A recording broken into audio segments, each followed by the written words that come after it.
And I think my daughter Leyne, who is actually the organiser of today. Hooray! Hip hooray! Yeah, Leyney organised this with her partner Jean. And I'll take this time to thank Andrew, our Sandman, as well. Beautiful work, mate, beautiful work. Sandman? Sandman, yeah. He's the sand guy. Sandman. I'm from north of Durham, you know. Okay, give it up for Leyne Elbourne, please, folks. Woo! Elbourne. Okay, so I'm going to try and do the easiest.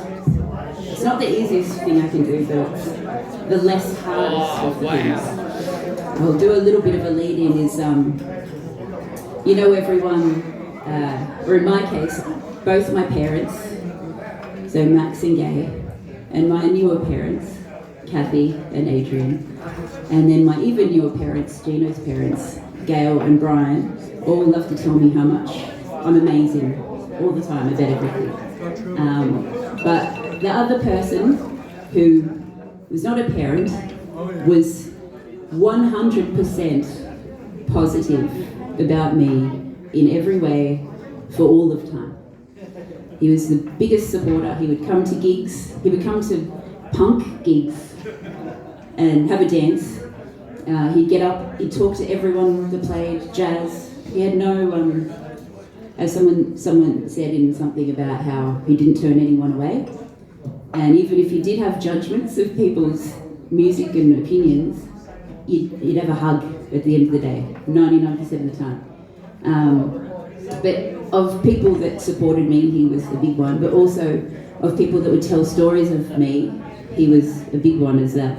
But the number one story he told, which I'm going to have to tell, because he'd be very upset if I didn't tell, which is the story of me singing at Gulgong.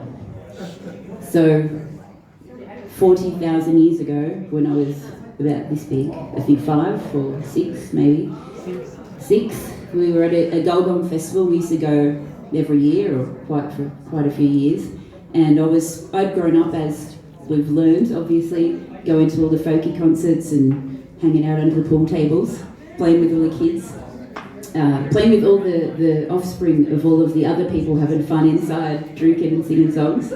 And somewhere along the line I learnt this song, which I'm not sure where I learnt this song, but it stayed with me.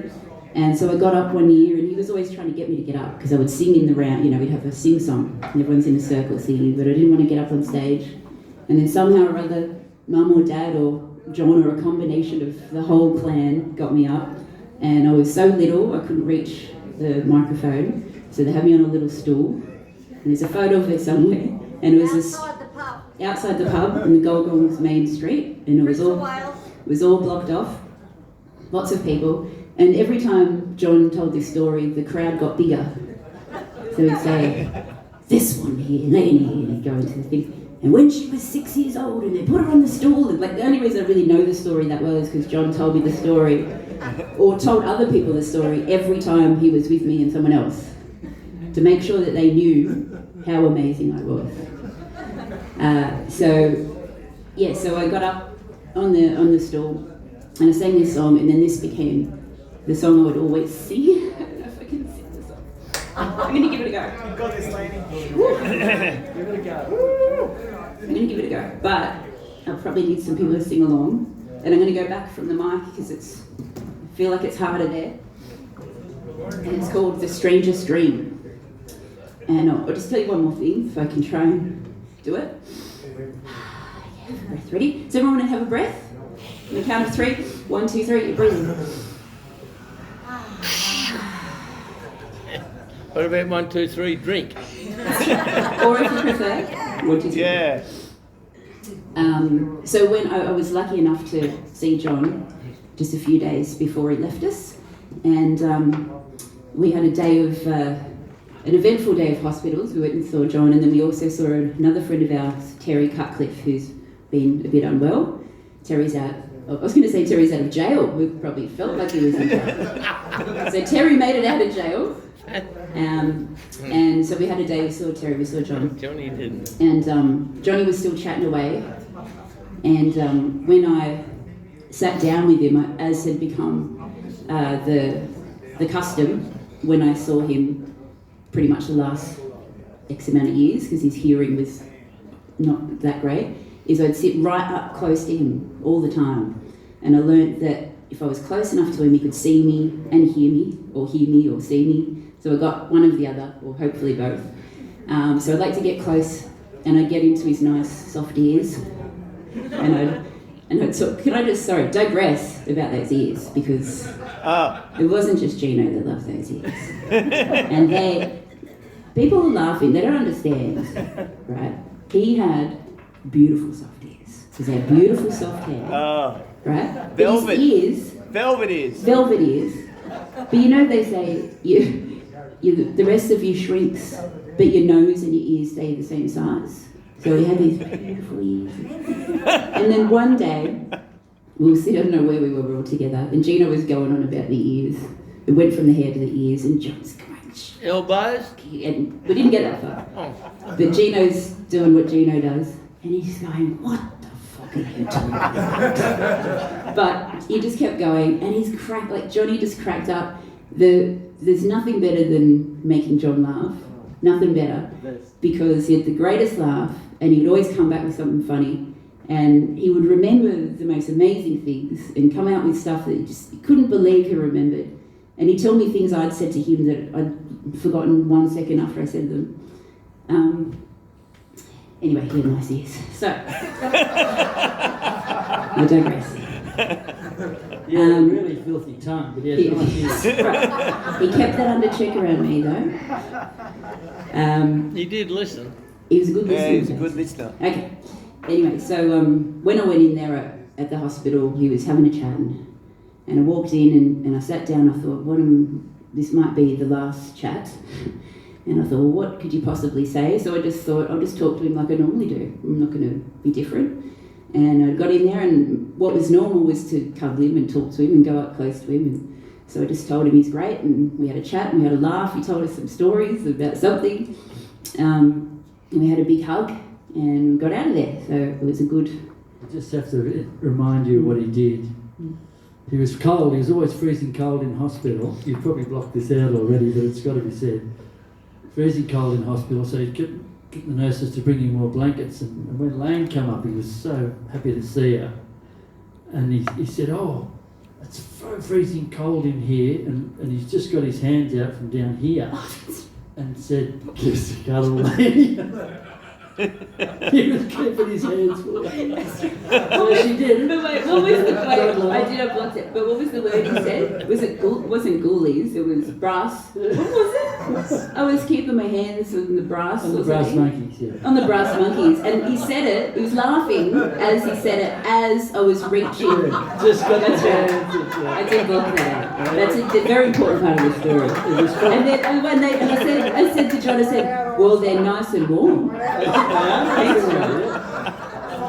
Okay, so... And so you reached under. Yeah. So then I was glad to have said goodbye like that, and then I got to say goodbye on the day before on the phone, and so that was the real last conversation, but I'm not going to share that one. But he was listening apparently, and a lot of people got to talk to him on that last day, and Dad was there, Joe and Norbert, and people were holding the phone up to him, through his ears, and when people were talking to him and giving him messages, and his eyes were closed, but they were kind of moving around. Yeah, his eyebrows would sort of lift a bit. So something was going in there. And he got a bit angry at one stage because the phone touched his ear. Oh yeah, the only person who could touch his ears was Jimmy. Okay, so, all right, here we go. The strangest dream. Might need to do some of this to ground me.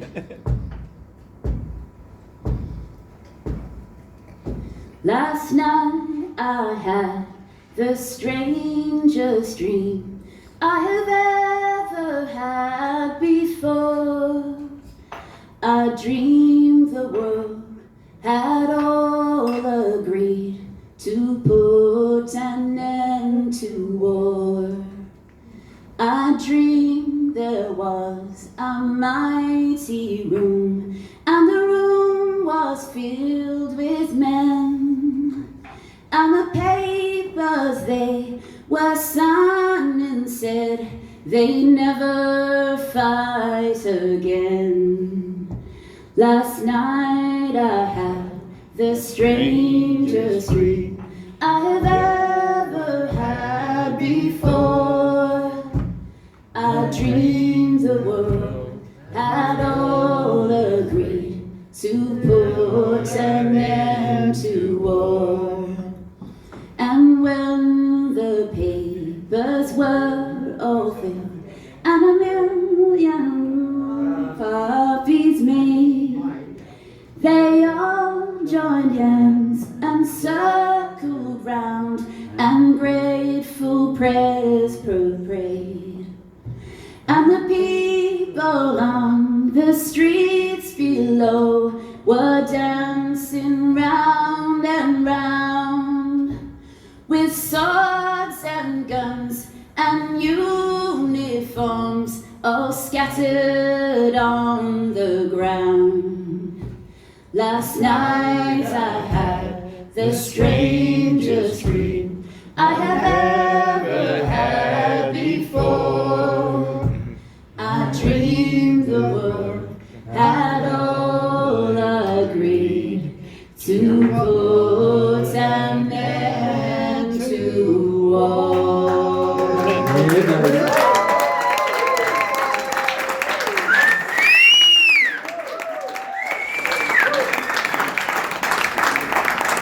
That was John Solomon, will forever be John Solomon. That's right. Good on you, John. I think that probably brings us to the end of proceedings. I might just do one last little one. That's great. I feel the trembling tingle of a sleepless night slip through my fingers, and the moon is bright. Beads of blue come flickering through my window pane, like gypsy moths that dance around a candle flame.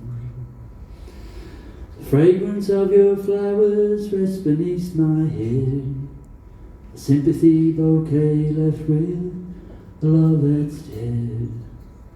And I wonder if you knew that I never understood, and until you said you'd go, till you did, I never thought you would.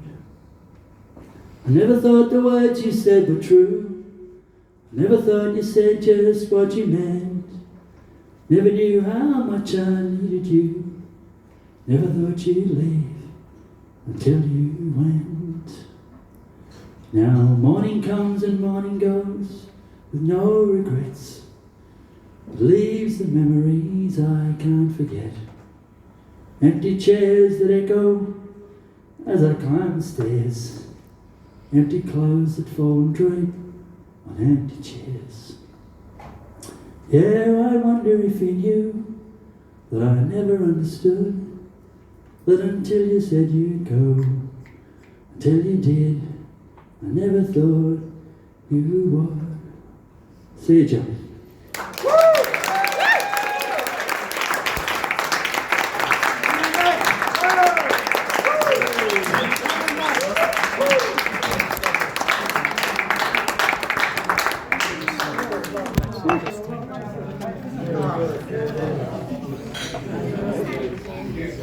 I'd just like to say a big thank you to Veronica and Ruben of the Gaelic Club.